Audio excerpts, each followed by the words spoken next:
Hello every one.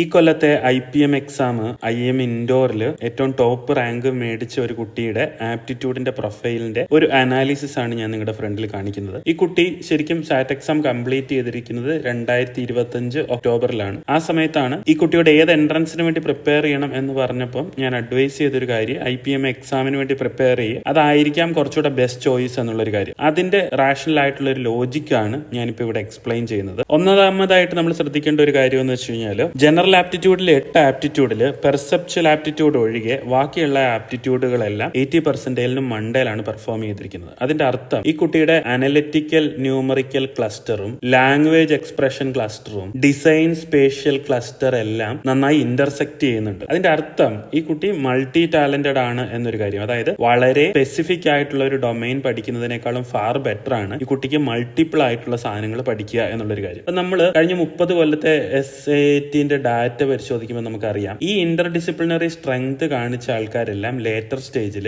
നല്ല administrators, entrepreneurs, ഈ രീതിയിൽ കരിയറിൽ ബിഗ് ഔട്ട്കം ഉണ്ടാക്കിയ ആൾക്കാരാണ്. ഈ ഒരു ഇന്റർ ഡിസിപ്ലിനറി സ്ട്രെങ്ത് കാണുമ്പോൾ തന്നെ എനിക്ക് തോന്നിയ ഒരു കാര്യം, വളരെ സ്പെസിഫിക് ആയിട്ട് ഒരു കാര്യം ചെയ്യുന്നതിനേക്കാളും ഫാർ ബെറ്റർ ആണ് മൾട്ടിപ്പിൾ ആയിട്ടുള്ള ഒരു കാര്യങ്ങൾ തൊട്ട് ചെയ്യുക എന്നൊരു കാര്യം. ഇന്ത്യയിലെ ഒരു സിനാരിയോ വെച്ച് നോക്കുമ്പോൾ ഇപ്പൊ മെഡിസിനോ ടിപ്പിക്കൽ ആയിട്ടുള്ള ഒരു എഞ്ചിനീയറിംഗിനേക്കാൾ ഉപരി ഈ IPM പ്രോഗ്രാം ഓഫേഴ്സ് ലൈക്ക് ഒത്തിരി ഇന്റർ ഡിസിപ്ലിനാരിറ്റി ഓപ്പർച്യൂണിറ്റീസ് അത് ഓഫർ ചെയ്യുന്നുണ്ട്. രണ്ടാമത്തെ ഒരു എനിക്കുണ്ടായ ഒരു തിങ്കിങ് എന്ന് പറഞ്ഞു കഴിഞ്ഞാൽ, ഈ കുട്ടി ഇമ്മീഡിയറ്റ് ആയിട്ട് +2 കഴിഞ്ഞ് എന്ത് ചെയ്യും എന്നുള്ളതിനേക്കാൾ ഉപരി ഈ ഒരു റിസൾട്ട് കാണുമ്പോൾ നമുക്ക് എന്തായാലും അറിയാം ഈ കുട്ടി ഒരു ഡിഗ്രി കഴിഞ്ഞിട്ട് എന്ത് ചെയ്യണം എന്നുള്ളൊരു കാര്യം. അതെന്തായാലും സ്വാഭാവികമായിട്ട് ഇപ്പോൾ ഒരു മാനേജ്മെന്റ് കൺസൾട്ടന്റ്, അഡ്മിനിസ്ട്രേഷൻ, അല്ലെങ്കിൽ ഒരു സ്റ്റാർട്ടപ്പ് ഫൗണ്ടർ, ഈ രീതിയിൽ ഒത്തിരി കാര്യങ്ങളെ ഒന്നിച്ച് ഡീൽ ചെയ്യാൻ കെൽപ്പുള്ള പൊട്ടൻഷ്യൽ ഉള്ള ഒരു കുട്ടിയാണ്. വളരെ സ്പെസിഫിക് ആയിട്ടുള്ള ഒരു ഡിഗ്രീനേക്കാൾ ഉപരി കുറേ കൂടെ മൾട്ടി ഡിസിപ്ലിനറി ആയിട്ടുള്ള ഒരു ഓപ്പർച്യൂണിറ്റി ഈ കുട്ടിയുടെ ഭാവിക്ക് കുറേ കൂടെ ബെറ്റർ ആയിരിക്കാം എന്ന് എനിക്ക് തോന്നുന്നു. അടുത്ത ഒരു അനാലിസിസ് എനിക്ക് തോന്നിയ ഒരു കാര്യം നോളജ് ടെസ്റ്റിലാണ്. ഈ കുട്ടീന്റെ നോളജ് ടെസ്റ്റിൽ നമുക്ക് കാണാൻ പറ്റും, അത്യാവശ്യം നന്നായിട്ട്